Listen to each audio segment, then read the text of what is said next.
Salut à tous, moi c'est Marika. Bienvenue dans la 3e saison de Maman j'ai raté l'actu, le journal audio à partir de 8 ans et sans limite d'âge. Un mercredi sur deux, on vous explique un événement de l'actualité. Mais pas que, n'est-ce pas Hélène ? Absolument Marika, nous allons aussi vous faire découvrir un lieu, un métier, une activité, comme si vous y étiez. Et ça, ce sera le reportage de la semaine. Et puis nous vous partagerons nos coups de cœur culturels aussi. Des films, des livres, des jeux vidéo, des jeux de société, des expositions, bref, tout y passe.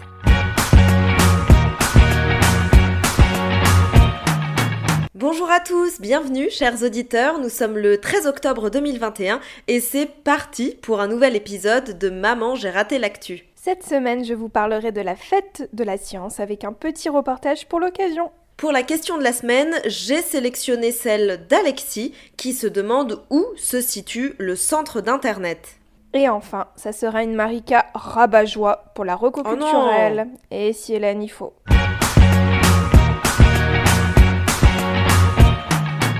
Hélène, ces derniers jours, ce sont des prix très connus dans le monde entier qui ont été remis à des hommes et à des femmes. Moi je sais, tu parles des prix Nobel, Marika. Mais elle est trop forte cette Hélène. Alors, petit historique, les prix Nobel sont décernés chaque année depuis 1901 à des personnes qui, je cite, ont apporté le plus grand bénéfice à l'humanité. Nobel, c'est pour Alfred Nobel, l'inventeur de la dynamite, rien que ça. Chaque année, on remet donc des prix au mois d'octobre. Il y a le prix Nobel de chimie, de physique, de médecine, d'économie, de littérature et de la paix. La classe. Et ouais, trop la classe. Pour exemple, cette année en physique, ce sont 2 Américains, David Julius et Ardem Patapoutian, qui ont été récompensés lundi 4 octobre pour avoir fait des découvertes sur la façon dont notre système nerveux, car oui, nous sommes composés de nerfs et de cellules nerveuses, des découvertes donc sur comment notre système nerveux ressent la température et le toucher. La découverte, c'est un des moments importants du travail d'un scientifique. Imaginez, beaucoup font des recherches pendant des mois, des années, avant de trouver ou non quelque chose qui va changer le monde de la science. L'émotion de la découverte, c'était le thème cette année de la fête de la science qui se déroulait dans toute la France, dont Lyon. De quoi faire un reportage pour l'occasion. Mercredi après-midi à l'Université catholique de Lyon, où des étudiants organisent plusieurs ateliers pour les enfants. Donc évidemment, je suis allée pointer le bout de mon nez. Ça veut dire que moi, le yaourt, on mange les bactéries ? Oui, mais c'est des gentilles bactéries qui vont t'aider à bien manger ton yaourt. Tu as vu, il y avait des gentilles et des méchantes bactéries. Oui, tu t'as vu là-dessus. Les étudiants présents proposaient aujourd'hui un atelier sur la découverte des micro-organismes. Donc vous savez, ce sont les bactéries, les levures, les virus. Donc dans un premier temps, les enfants assistent à une petite conférence où on leur explique les gentilles et les mauvaises bactéries. Et ensuite, ils peuvent passer du coup aux ateliers. Mais je laisse les spécialistes le présenter. L'atelier, il permet en fait aux enfants de mieux comprendre ce que c'est qu'un microbe, les différentes familles de microbes et pourquoi c'est important d'avoir une bonne hygiène pour ne pas tomber malade. Donc on explique les différences entre les gentilles et les méchantes bactéries, les méchants virus, les champignons, etc. En fait, comme c'est invisible, ils ne se rendent pas compte de ce genre de choses, mais c'est très important pour pas qu'ils tombent malades, qu'ils aient une bonne hygiène des mains. Voilà, et donc pour ça, on va tester les bactéries qu'on trouve dans les yaourts, qu'on va observer qu'est-ce qui compose différents objets comme du compost, les vaccins, etc. et observer les bactéries sur des géloses. Du coup, j'ai voulu vérifier quand même que des choses avaient été apprises lors de l'atelier. Il y a 3 catégories, il y a les champignons, les virus et les bactéries. C'était bien. Et on a beaucoup de microbes dans les mains et les bactéries et les virus ça se transmet en postillonnant ou en toussant. Voilà. C'est bien, c'est super jeune. Est-ce que tu as retenu quand en quelle classe du coup ? En CM2. En CM2. Et alors est-ce que toi t'aimes les sciences à l'école ? Oui, j'aime bien. On travaille en ce moment sur une expérience. Oui, mais moi j'aime bien les sciences, oui. Tu peux me raconter si tu veux, qu'est-ce que vous faites en expérience ? En expérience, on a coupé les épluchures, on les a mis dans une bouteille vide. Et vendredi prochain, donc on a regardé à quoi ça ressemblait toutes les semaines. Et vendredi, on ira dans la cour et on verra ce que ça provient Et chaque vendredi, la bouteille elle s'est arrondie au fur et à mesure et le niveau d'épluchure a baissé. Dans cette université où avaient lieu les ateliers, on peut donc apprendre la biologie. J'en ai donc parlé avec des étudiants. Donc bonjour, moi c'est Théo, j'ai 21 ans et je suis étudiant en 3e année à l'ESTBB, donc une école de biologie à Lyon. Bonjour, moi c'est Calix, j'ai 20 ans et j'étudie au même endroit que Théo. Donc nos études sont quand même très variées, on apprend beaucoup de choses, que ça soit de la biologie, donc comment les êtres vivants sont formés, qu'est-ce qu'ils font, comment marche leur corps, mais aussi comment fonctionne l'ensemble des choses qu'il y a dans le monde, comment par exemple l'eau réagit avec tel élément et sous quelles conditions ça va se passer et ce que ça va donner. Alors le milieu de la biologie est quand même très vaste, surtout s'il est associé au milieu de la chimie, car on peut travailler dans vraiment tous les domaines possibles, que ce soit dans le domaine par exemple de la cosmétologie, donc là où on va faire les crèmes pour par exemple les crèmes pour avoir une belle peau, ou les crèmes pour soigner par exemple les boutons lors de l'adolescence, etc. Mais on peut aussi faire de la recherche, donc de manière plus générale, donc de la recherche pour les maladies, de la recherche pour étudier certains êtres vivants plus généralement. Donc vraiment, le sujet est très très large, il y a énormément de choses à faire. En première année, c'est beaucoup du théorique parce qu'on ne peut pas directement aller en laboratoire pour regarder un microscope ou faire des réactions chimiques. Mais plus le temps passe et plus les années avancent, plus on est quasiment tout le temps en laboratoire. Et du coup, on peut faire de la bactériologie, donc on regarde comment les bactéries et les micro-organismes ils évoluent. Mais aussi donc des réactions chimiques, donc c'est extrêmement varié parce qu'il y en a vraiment plein et on peut doser par exemple le fluor qui est dans un dentifrice et comme ça c'est hyper intéressant parce qu'on applique à la vie de tous les jours et on voit ce que ça fait. Mais on peut faire aussi de l'immunologie et c'est vraiment extrêmement varié, du coup c'est super sympa et avec nos stages on se rend compte que en fait tout ce qu'on a vu en cours ça va dans la vie de tous les jours et du coup c'est super intéressant. Alors pour un enfant de 8 ans, c'est vrai que ça peut faire peur le milieu de la biologie parce que c'est quelque chose qui peut être parfois compliqué avec tout un vocabulaire à apprendre, une manière de se comporter par exemple en laboratoire bien précise.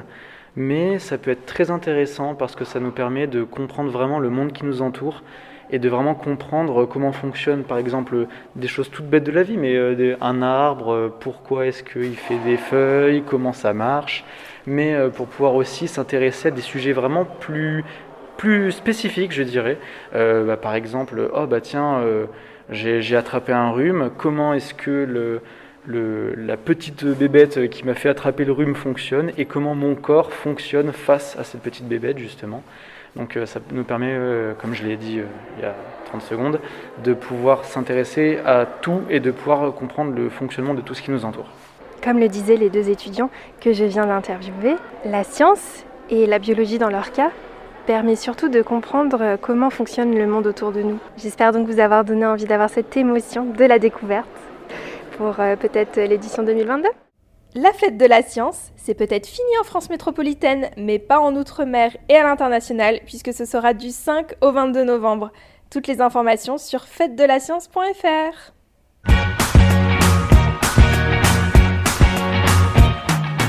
Cette semaine, je vous propose d'explorer l'envers du décor d'Internet grâce à la question d'Alexis. Bonjour, je m'appelle Alexis Bevard, j'ai 10 ans, et je suis en 6e 4 et j'ai une question. D'où vient le centre de l'Internet ? Eh bien oui, d'où viennent nos sites internet? Où sont stockées les photos et les vidéos que l'on poste sur nos réseaux sociaux? Y a-t-il un grand bâtiment quelque part qui serait le cœur battant d'internet? Eh bien, pas tout à fait, vous allez le voir. Et pour vous expliquer tout ça, nous avons fait appel à Marie-Caroline Bénézet. Bonjour, je suis Marie-Caroline Bénézet et je suis directrice des opérations et de la transformation dans le groupe SMCP, qui est un groupe de mode. Je suis aussi maman de 3 garçons de 9 ans, 6 ans et 1 an. Maintenant que vous connaissez notre intervenante, voici sa réponse à la question d'Alexis. Où se situe le centre d'Internet? Alors, bonjour Alexis. Justement, il n'y a pas de centre à l'Internet. Et c'est justement ce que je trouve particulièrement intéressant. C'est un maillage de connexion entre plein d'ordinateurs dans le monde entier. Qu'on soit connecté sans fil, par exemple quand on est connecté en Wi-Fi ou qu'on est connecté en 3G ou en 4G, ou qu'on soit connecté avec un fil, par exemple avec son ordinateur ou sa télévision, la communication entre tous les ordinateurs, tous les téléphones, les tablettes, les télévisions, ce sont essentiellement des câbles. Il y a des câbles qui relient nos maisons, nos immeubles, nos villes, nos pays. Et ces câbles, ils parcourent nos villes, mais ils traversent aussi les océans, les mers. Et ils sont eux-mêmes constitués de milliers de fibres optiques, entrelacées les unes avec les autres, qui sont des tuyaux qui transportent l'information. Ce sont des câbles qui permettent de transporter ces informations et ces messages entre les ordinateurs. Et quand un câble est cassé, ça peut arriver quand il y a des travaux ou parce qu'il est abîmé, parce qu'il est vieux, et bien en général, l'information trouve un autre chemin pour aller d'un endroit A à un endroit B. Et donc en général, on ne s'aperçoit pas qu'il y a un problème de câble. Donc en fait, Internet connecte tous les ordinateurs ensemble, partout, à travers le monde. Exactement. D'ailleurs, j'ai une petite histoire à ce propos. Quand j'ai travaillé à Saint-Pierre-et-Miquelon, qui est, je vous le rappelle, un réseau d'îles françaises en face du Canada, eh bien, j'ai connu une panne complète d'Internet pendant 20 heures. Oh. Pourquoi ? Eh bien, justement parce qu'il y avait un problème sur les câbles qui apportent Internet sur les îles depuis le Canada. Quand ça t'empêche d'aller sur les réseaux sociaux, c'est pas bien grave, mais le problème, c'est qu'Internet est partout dans nos vies. C'est très important pour les hôpitaux, par exemple. Et être coupé d'Internet peut mettre la vie des malades en danger. De plus en plus, les hôpitaux créent des sortes de dossiers sur ordinateur pour les patients avec tous les examens qu'ils peuvent faire dedans. Comme ça, si le cardiologue, par exemple, donc le spécialiste du cœur, veut connaître les résultats d'un examen demandé par le pneumologue, donc le spécialiste des poumons, eh bien, plutôt que d'aller lui demander, ce qui risque de prendre un petit peu de temps, il peut retrouver les résultats directement sur son ordinateur. C'est-à-dire que les informations sont stockées quelque part sur Internet. Ça s'appelle le cloud. Marie-Caroline Bénézé va vous expliquer bien mieux que moi de quoi il s'agit. Alors le cloud, donc en anglais cloud ça veut dire nuage et contrairement à ce que son nom indique, le cloud n'est pas dans le ciel. Le cloud c'est un ensemble d'ordinateurs qui servent à stocker des applications, des informations, mais aussi à faire des calculs. Ces ordinateurs ils sont quelque part dans des salles, dans des immeubles, dans des quartiers même parfois, ça prend vraiment beaucoup de place. Lorsque l'on est client d'une application qui est dans le cloud, alors on va payer pour que les images, les vidéos, les emails qui nous appartiennent soient stockés dans ces ordinateurs. Et il y a quelqu'un qui va s'occuper de ces images, de ces services, de ces applications à notre place. Et c'est ça qu'on appelle un service. Au passage, ce quelqu'un qui va s'occuper de nos images, de nos vidéos, de nos applications, il va aussi s'occuper de veiller à la sécurité de ces images, de s'assurer que l'application qui permet de les lire, elle est toujours à jour, qu'elle fonctionne correctement. Et même, en général, il rajoute des services, des fonctionnalités pour qu'on puisse faire de plus en plus de choses avec ces applications. Il faut bien se rappeler qu'à chaque fois qu'on utilise un service sur Internet qui est gratuit, eh bien, ça veut dire que quelqu'un d'autre paye à notre place. Et en général, ce quelqu'un d'autre, c'est une marque qui achète la possibilité de nous présenter une publicité. Donc, il ne faut pas se méprendre. Quand c'est gratuit, ça veut dire qu'on va voir à un moment ou à un autre de la publicité. Bon, alors si j'ai choisi cette question sur Internet, c'est parce que ça a été un gros sujet d'actualité la semaine dernière. Facebook, Instagram et WhatsApp ont été bloqués pendant plusieurs heures. Un grand malheur pour les plus accros d'entre nous. J'ai demandé à Marie-Caroline si elle savait ce qu'il s'était passé. Ah ben ça c'est une bonne question. Il faut savoir que il y a des sociétés qui offrent des services, c'est le cas de Facebook par exemple, qui sont utilisés par énormément de monde sur Terre et aussi qui sont utilisés très souvent. C'est le cas de Facebook et d'ailleurs Facebook, Instagram et WhatsApp c'est la même société. C'est quelque part derrière la même famille d'ordinateurs qui permettent de proposer ces services. Et ce qui leur est arrivé le 4 octobre, c'est qu'il y a eu une mauvaise manipulation par un des ingénieurs de Facebook qui a créé un problème dans leur application. Il se trouve que ce problème, il y a eu une cascade de problèmes qui sont arrivés derrière. Si on veut résumer la panne, les carnets d'adresses qui permettent de savoir que les machines qui font fonctionner Facebook sont joignables à tel endroit, eh bien ce carnet d'adresses était cassé. Et donc, l'ensemble des ordinateurs du monde entier qui cherchaient à aller à l'adresse de Facebook ne le trouvaient pas. Alors, ils ont mis un certain temps à le résoudre, mais ils y sont arrivés. Et quelques heures après, je crois que la panne a duré 6 ou 7 heures, quelques heures après, c'était à nouveau fonctionnel. Et vous avez remarqué, on n'a perdu aucune photo, on n'a perdu aucune vidéo, on n'a perdu aucun message, parce qu'ils avaient mis en place des mécanismes qui permettent de faire des sauvegardes de tout ça. Et tout a refonctionné de la même manière qu'avant, après cette petite interruption, qui est finalement assez rare quand même. Bon Hélène, on s'est envoyé des SMS pendant cette panne, ça n'a duré que quelques heures heureusement pour Facebook, Instagram et WhatsApp, mais cela a fait peur à beaucoup de gens. Imagine si un jour tout Internet était coupé. Eh bien, figure-toi que c'est une hypothèse émise par des scientifiques américains cet été. Ils se sont intéressés aux tempêtes qui peuvent parfois avoir lieu à la surface du Soleil. Eh bien, parfois, elles sont tellement fortes que des particules sont envoyées vers la Terre. Alors, la plupart du temps, ces particules sont bloquées par le champ magnétique qui entoure la planète. Mais une tempête particulièrement forte pourrait, selon eux, laisser passer des particules par les pôles de la Terre, par le pôle Nord et le pôle Sud, et faire griller, en quelque sorte, notre Internet. Alors, est-ce que c'est quelque chose qui doit vraiment nous inquiéter, une coupure totale d'Internet ? Alors, une panne mondiale d'Internet, ça paraît difficile qu'elle arrive, parce que, comme je le disais au début, il n'y a pas un seul centre de l'Internet. C'est quelque chose qui est un maillage et donc finalement il y a toujours un petit bout de quelque chose qui fonctionne à un endroit donné. Donc je ne pense pas qu'on puisse avoir une panne totale et mondiale de l'Internet. En revanche, qu'il existe des très grosses pannes, comme ça a été le cas de la panne de Facebook dont on parlait tout à l'heure, ou des moyennes pannes mais très gênantes pour beaucoup d'utilisateurs en même temps, ça oui bien sûr ça pourrait arriver, et que ces pannes aient des effets dramatiques, alors ça malheureusement oui c'est possible. Si il y a des systèmes qui parce qu'ils ne fonctionnent pas, empêchent tout d'un coup l'ensemble des utilisateurs d'un pays entier de payer ses impôts, par exemple, ça c'est un exemple un peu anecdotique, mais ou alors un autre type de panne qui empêche des utilisateurs d'avoir accès à une information critique à un moment donné, alors oui, ça pourrait avoir des conséquences dramatiques. Donc, une panne totale de tout Internet en même temps, ça me paraît peu probable, mais des pannes très gênantes, voire très graves, oui, c'est tout à fait possible malheureusement. Voilà, vous en savez désormais plus sur Internet et son fonctionnement.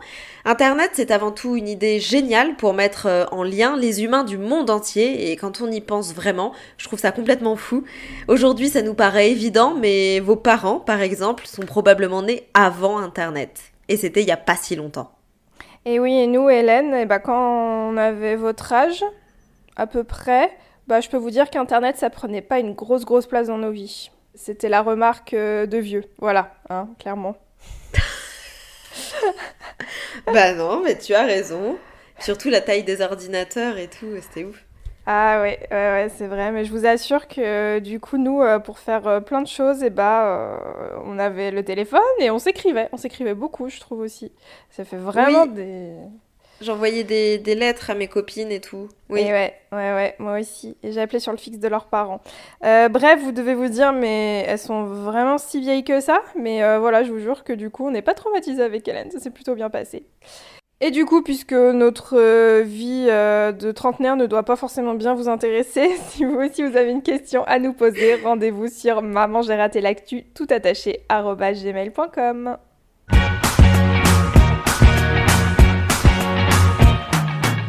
Cette semaine, Hélène, j'ai une recommandation. Mais une recommandation qui va pas forcément plaire à tout le monde. Oula, qu'est-ce que tu vas nous sortir ? Chez Maman j'ai raté l'actu, nous vous proposons des choses qui sont adaptées à votre âge. T'es d'accord, ça, Hélène ? Ah bah oui, on nous fait attention à ça. Ah bah oui. Parce qu'en fait, vous pouvez pas regarder forcément la même chose que vos parents ou que Hélène et moi. Parfois, il y a des scènes que vous ne pouvez pas comprendre ou qui sont violentes. Quand on regarde un film... ou une série en général, quand on regarde même une vidéo, il faut toujours se demander si c'est bien adapté à son âge. Mais comment on fait ça, Marika ? Alors soit on demande à un adulte de se renseigner, par exemple de regarder le film ou la vidéo avec nous, soit on regarde ce que dit le CSA. Le CSA, en fait, ce sont des personnes qui décident quel film ou quelle série est adapté pour tel âge. En France, il y a des films ou des séries qui ne sont pas recommandés pour les moins de 10 ans, les moins de 12 ans, de 16 ans ou moins de 18 ans. Vous avez peut-être vu à la télévision, des fois, vous tombez sur un film ou une série et en bas, il y a un petit rond avec marqué moins de 10. Ça, par exemple, ça veut dire que normalement, si vous avez moins de 10 ans, c'est pas forcément recommandé pour vous. Alors si je dis ça, eh bien c'est peut-être parce que vous avez entendu parler de la série sud-coréenne Squid Game.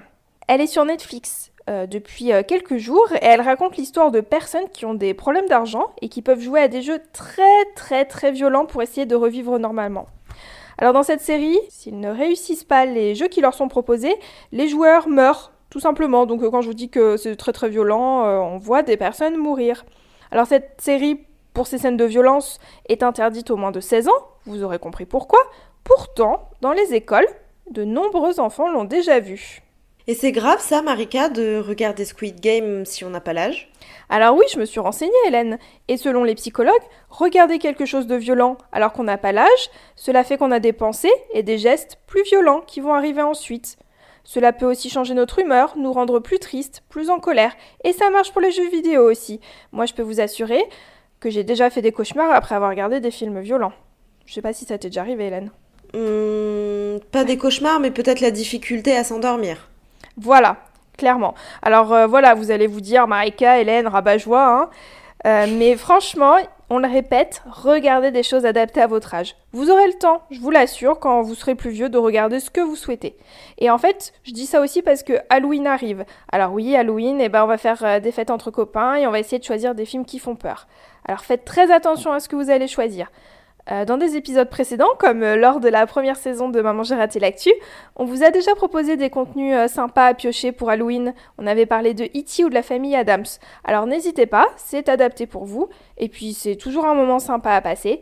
Et puis surtout, on en parle toujours avec un adulte quand on a un doute. Et puis tous ces films-là, ce sont des grands classiques, donc vos parents seront ravis de pouvoir les partager avec vous, tout en mangeant plein de gâteaux, enfin de bonbons et de chocolat. Hein, voilà, ouais, alors ça, les bonbons, on va pas faire les rabat-joie, on autorise, vous pouvez y aller. Franchement, si vous regardez pas de films violents, je vous autorise à manger des bonbons. Désolé les parents. Alors tout ce dont nous avons parlé dans cet épisode sera présent dans la description. Pour suivre tout ce qui se passe chez Maman j'ai raté l'actu, rendez-vous sur nos réseaux sociaux, Facebook, Instagram et Twitter. Pensez à nous envoyer une question aussi, nous y répondrons dans un prochain épisode. Alors juste, on risque d'être très contente dans 2 semaines. On vous expliquera pourquoi on peut pas en parler parce qu'on est superstitieuse, mais voilà, on aura quelque chose de sympa à fêter. Donc, d'ailleurs, oui. Et d'ailleurs, cette chose sympa à fêter, c'est grâce à vous. Et puis, si vous voulez nous aider pour qu'on puisse encore faire plus la fête avec Hélène, partagez cet épisode autour de vous et mettez-nous 5 étoiles sur la plateforme sur laquelle vous nous écoutez, par exemple Apple Podcasts. Étendez l'oreille près de chez vous, car Maman j'ai raté l'actu, ce sont aussi des ateliers de journalisme, et voilà, et on en fait de plus en plus à travers la France. Et alors le prochain épisode est certainement le jour du meilleur jour de l'année, puisque c'est le 27 octobre, et je fais une annonce, c'est le jour de mon anniversaire, donc clairement... Ah bon ? Ouais, 27 octobre, c'est mon anniversaire. J'avais complètement oublié, Marika. Ouais, je te crois pas. Je ne te crois pas, parce que, écoute, je pense que je le rappelle à la Terre entière au moins 1 mois avant. Que c'est mon anniversaire. Donc voilà, prochain épisode le 27 octobre. Je vous mets pas la pression, mais si vous voulez m'envoyer un message, c'est avec plaisir. Mais dans tous les cas, on est au rendez-vous, que ce soit mon anniversaire ou pas. On enregistre l'épisode, il sortira, tout ira bien. Voilà. Donc écoutez, on se revoit le 27 octobre. À dans 2 semaines. Ciao. À dans 2 semaines, ciao.